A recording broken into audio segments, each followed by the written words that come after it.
morning. Today is September 2nd. This is The View with Catherine Chang. Today's topics are the attack from 6 assurances to China and Taiwanese internet celebrity Chen Zhihan's shooting incident. First, I want to talk about the attack from 6 assurances to China. The United States declassified 2 cables on August 31st, including the 6 assurances to Taiwan, which caused a strong backlash from China. I think this is a turning point for cross-strait and U.S. relations now. Here are some points. A. United States Assistant Secretary of East Asia and Pacific Affairs David Stilwell mentioned the 6 assurances in a video conference with Taiwan Minister of Economic Affairs, and he emphasized that the 6 assurances are still valid.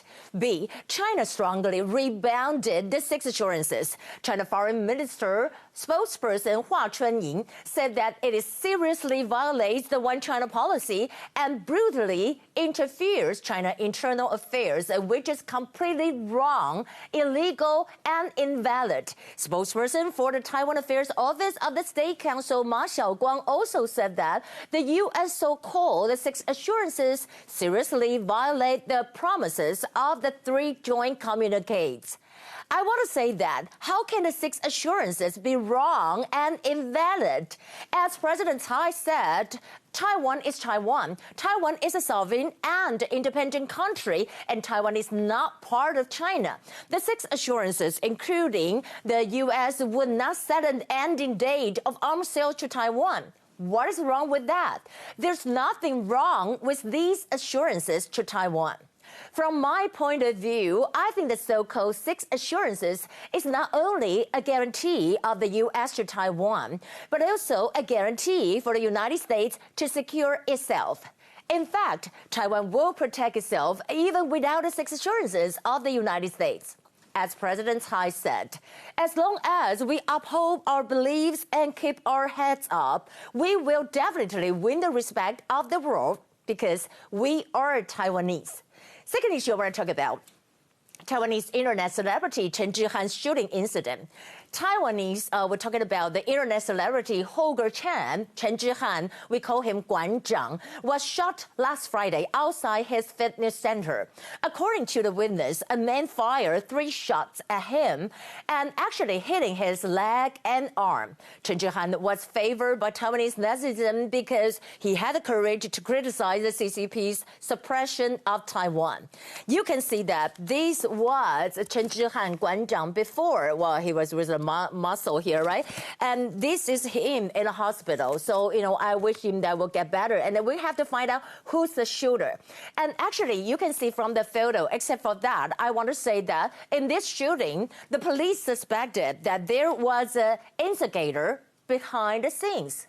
A, the suspect only is 23 years old. How could he have a Jericho 941 pistol, 沙漠雏鹰, that was around 300,000 NT dollars? B, the suspect didn't have a job. How could he afford such expensive lawyer's fee and appointed 2 lawyers?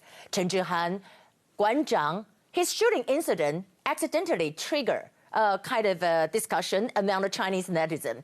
And some people expressed their support. Beijing's martial artist Xu Xiaodong, also known as Mad Dog, say that if he was attacking China, he wouldn't even have a chance to call for help. If he wanted to live stream it, well, he would be blocked. He said that. The same sky, different destiny. I envy you, very, very envy. Take care. Well, I think from this above, you can see and you can tell the differences between democratic Taiwan and authoritarian China, right? Here are the top stories. Today, we have one confirmed case. It is an imported case. A man in his 40s, and he's an Indonesian crew member. Washington just declassified the 1982 memorandum on August 31st. We know that the United States DoD, Department of Defense, reaffirmed the arms sale to Taiwan after releases the 2020 report on China military and security developments. In their announcement, they say that, consistent with the TRA, Taiwan Relations Act, the United States contributes to peace, security, and stability in the Taiwan Strait by providing defense articles and services to enable Taiwan to maintain a sufficient self-defense capability.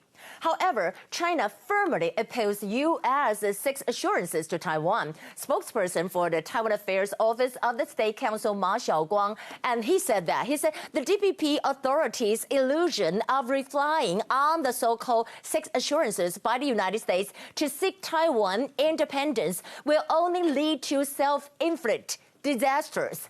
And the U.S. fought back and said that China tends to twist the truth. U.S. Assistant Secretary of East Asia and Pacific Affairs David Stilwell said that it is important to review history like this because Beijing has a habit of distorting it. So we should go back and consult the facts as often as we are able. On the other hand, China spotted U.S. destroyer transit through the Penghu Channel, Penghu Shuidao. According to China's military organization website, SCS Probing Initiative, 南海战略态势感知计划, posts on Twitter and said that suspected USS Hosi have entered the Penghu Channel on August 31st. If true, it would be an exerting pressure on mainland China. However, that is not true. Taiwan Vice Minister of National Defense Zhang Zheping said that it was a false report that deliberately create false information.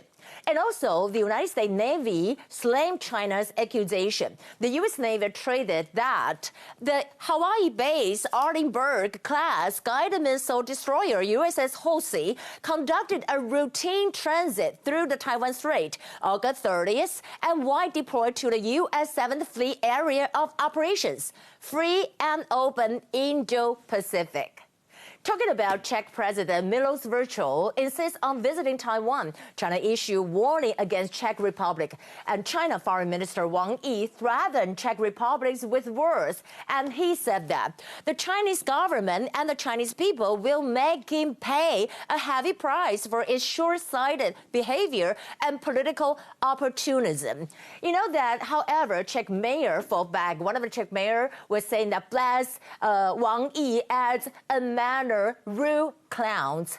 And we talk about that. The mayor of Prague district, Pavel Nevolny, fired off an angry letter to Wang Yi. And he said that be ashamed and acknowledge that in future, even a tone would implicate that threat toward representatives of our sovereign country. I will make you pay a heavy price for bullying.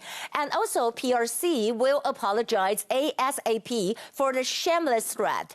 I mean, right now, I want to have it in 24 hours on the table of Czech foreign minister. Well, we can say that he must be very angry because you can say the netizen make it this kind of photo. And this is the mayor, and this is Wang Yi. Well, I think China's Foreign Minister Wang Yi's face must be very swollen because he got lots of people slapped on his face. President of Slovakia rebutted China threat, and she traded that. Slovakia stands by the Czech Republic threats. Direct and one of the EU members and its representatives contradict the very essence of our partnerships and as such are unacceptable. Talking about Hong Kong issue, Hong Kong polls said that Hong Kong people favor Taiwanese and Taiwan government the most, dislike Chinese and the Hong Kong government the most. According to the survey, the net affinity of the governments of China is negative 26, and Hong Kong is negative 39. At the end, I want to tell you that Taiwan's passport has a new design. And we know the Foreign Minister, Joseph Wu, announced the new passport today. And let me tell you what are the differences. This is the new one, and this is the old one. We can see that we keep the Chinese, 中华民国 Chinese character, but the English Republic of China, we will change to the outer circle. We say that the outer circle of the national emblem to remain respect. And second, about the enlarged words Taiwan, and put the words Taiwan and a passport closer to each other, highlighting Taiwan passport. And the third, the color is the same. So you can see that this is the new one. And this is the original one. Well, actually, it's not that much different, but you can see the Taiwan, really outstanding here. Well, just for kidding, I thought they were going to have the bubble tea passport, but actually it's not going to happen. Well, in the end, I want to tell you that Taiwan CCC head Zhong, he really become a hero because the war against COVID-19 is very successful. And he's on the GQ magazine front page. You can see that this is Zhong over here. Well, kind of handsome, right? And this is also him with the coat. So how do you think about that? That will be the view for today. I'm Catherine Chang. I hope you have a nice night, and I'll see you tomorrow. Bye.